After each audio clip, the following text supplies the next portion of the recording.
उधर कोलकाता के आरजी-कर अस्पताल में ट्रेनी डॉक्टर से हैवानियत के खिलाफ प्रदर्शन तेज हो गए। देश के अलग अलग हिस्सों में डॉक्टरों ने अपना गुस्सा दिखाया।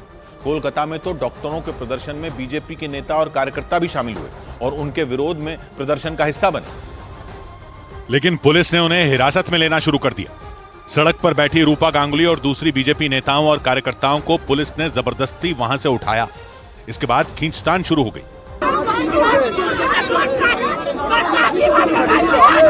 खींचतान बढ़ने के बाद रूपा गांगुली और दूसरी महिलाएं खड़ी हुईं और आगे बढ़ीं।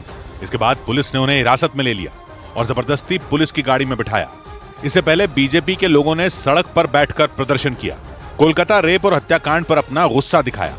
लेकिन पुलिस के वहां पहुंचते ही उनके प्रदर्शन में खलल पड़ गया और पुलिस ने उन्हें हिरासत में ले लिया।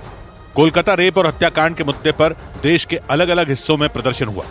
दिल्ली से लेकर पटना तक डॉक्टर सड़कों पर उतरे। इन प्रदर्शनों में उन्हें दूसरे संगठनों का भी साथ मिलना शुरू हो गया और कोलकाता रेप और हत्याकांड के खिलाफ विरोध की आग ने तेजी से फैलना शुरू कर दिया। बीजेपी के अलावा कुछ सियासी पार्टियां भी प्रदर्शन का हिस्सा बनी। इन पार्टियों में बंगाल की लेफ्ट पार्टी SUCIC का नाम भी शामिल हो गया और उसने कोलकाता रेप और हत्याकांड के खिलाफ 12 घंटे का बंद बुलाया। बंगाल की लेफ्ट पार्टी SUCIC के कार्यकर्ताओं ने दुकानें बंद करवाने की भी कोशिश की, लेकिन तभी वहां पुलिस पहुंच गई और उसने उन्हें रोक दिया। इसके बाद कोलकाता की सड़कों पर हंगामा शुरू हो गया। SUCIC के कार्यकर्ताओं ने नारे लगाए। नारेबाजी के बीच पुलिस ने प्रदर्शन में शामिल लोगों को पकड़ना शुरू किया। वो आराम से नहीं माने तो उन्हें खींचकर गाड़ी तक ले जाया गया। खींचतान की वजह से पुलिस को अच्छी खासी मेहनत करनी पड़ी और उसने जैसे तैसे उन्हें गाड़ी में बैठाया। कोलकाता में एक दिन पहले प्रदर्शन के दौरान हिंसा हो गई थी, क्योंकि महिलाओं के मार्च में सैकड़ों उपद्रवी प्रदर्शन में घुस गए थे और कोलकाता रेप और हत्याकांड के विरोध में हुआ प्रदर्शन हिंसक हो गया था। और इतना बवाल हुआ था कि कोलकाता के आरजी-कर अस्पताल की सूरत ही बिगड़ गई थी, क्योंकि उपद्रवियों के निशाने पर आरजी-कर अस्पताल ही था और उसमें घुसकर उन्होंने खूब तोड़फोड़ की थी और अस्पताल का हुलिया ही बिगाड़ कर रख दिया था। अस्पताल के अंदर हो या बाहर हर जगह उपद्रवियों ने उत्पात मचाया था। कुर्सियां और पंखे ही नहीं, मरीजों के इलाज की चीजें भी तोड़ डाली थी। इतना बवाल हुआ था कि इमरजेंसी वार्ड तक नहीं बचे थे। पुलिस पर भी पत्थर फेंके गए थे। इसके बाद देखते ही देखते कोलकाता का माहौल संवेदनशील हो गया और कहा गया कि इसी वजह से कोलकाता में प्रदर्शन करने सड़कों पर उतरे लोगों को पुलिस ने हिरासत में ले लिया। इसके अलावा पुलिस ने कोलकाता हिंसा में शामिल 20 से ज्यादा आरोपियों को गिरफ्तार किया और संकेत दिए कि कई और लोगों की गिरफ्तारी हो सकती है, क्योंकि बताया गया कि आरजी-कर अस्पताल में सैकड़ों लोग घुस गए थे और उन्होंने वहां हुड़दंग मचा दिया था। बीजेपी ने आरोप लगाया था हिंसा कोलकाता रेप और हत्याकांड से जुड़े सबूत मिटाने के लिए की गई थी और इसीलिए अस्पताल में तोड़फोड़ की गई थी। लेकिन सीबीआई ने अपनी जांच जारी रखी। सीबीआई की टीम सुबह सुबह आरजी-कर अस्पताल पहुंची। इससे पहले सीबीआई ने आरजी-कर अस्पताल के 4 डॉक्टरों से पूछताछ की। सूत्रों ने बताया कि सीबीआई ने उनसे ये जानने की कोशिश की कि घटना वाली रात को कब और क्या हुआ था और इसीलिए केवल अस्पताल के डॉक्टरों से ही नहीं, बल्कि आरजी-कर मेडिकल कॉलेज के तब के प्रिंसिपल संदीप घोष से भी पूछताछ की गई। सीबीआई की ओर से उन्हें 2 बार नोटिस दिया गया, क्योंकि आरजी-कर मेडिकल कॉलेज के प्रिंसिपल पर भी सवाल उठे थे। क्योंकि उन्होंने अपने पद से इस्तीफा तो दिया था, लेकिन कुछ ही घंटों बाद उन्हें दूसरे मेडिकल कॉलेज की जिम्मेदारी दे दी गई थी। यानी कोलकाता केस की जांच में जुटी सीबीआई ने अपनी जांच केवल आरोपी संजय रॉय तक ही सीमित नहीं रखी, बल्कि दूसरे एंगल भी खंगाले।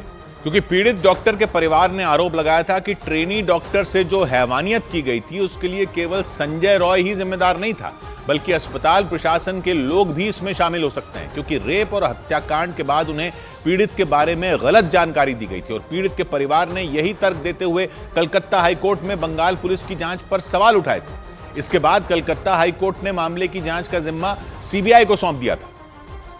लेकिन मामले पर सियासत चलती रही। ममता बनर्जी ने तो कोलकाता में मार्च भी निकाला। उनके साथ टीएमसी से जुड़ी दूसरी महिलाएं भी कदम से कदम मिलाकर चलीं और उन्होंने कोलकाता रेप और हत्या के आरोपी को फांसी की सजा देने की मांग की।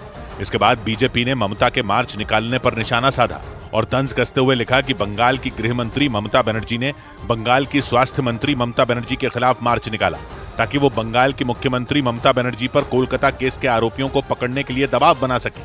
यानी ट्रेनी डॉक्टर से दरिंदगी के मामले में बीजेपी और टीएमसी दोनों ने आरोपियों को सख्त सजा देने की मांग तो की, लेकिन एक दूसरे पर निशाना साधते हुए, क्योंकि कोलकाता रेप और हत्या के केस के विरोध में देश के एक बड़े हिस्से में लोगों ने गुस्सा दिखाया। घटना की तुलना 2012 के निर्भया केस से की गई और देश के कई शहरों में डॉक्टरों ने काम करना बंद कर दिया और हड़ताल पर चले गए। ट्रेनी डॉक्टर से हुई हैवानियत ने उन्हें हिला कर रख दिया और उन्होंने डॉक्टरों की सुरक्षा के लिए सेंट्रल प्रोटेक्शन एक्ट लाने की मांग तेज कर दी। लेकिन डॉक्टरों के प्रदर्शन और हड़ताल की वजह से मरीजों की मुसीबत बढ़ गई। दिल्ली के आरएमएल अस्पताल में तो मरीजों का बुरा हाल हो गया। कोई मरीज अस्पताल के बाहर स्ट्रेचर पर इंतजार करता रहा तो किसी को वो भी नसीब नहीं हुआ।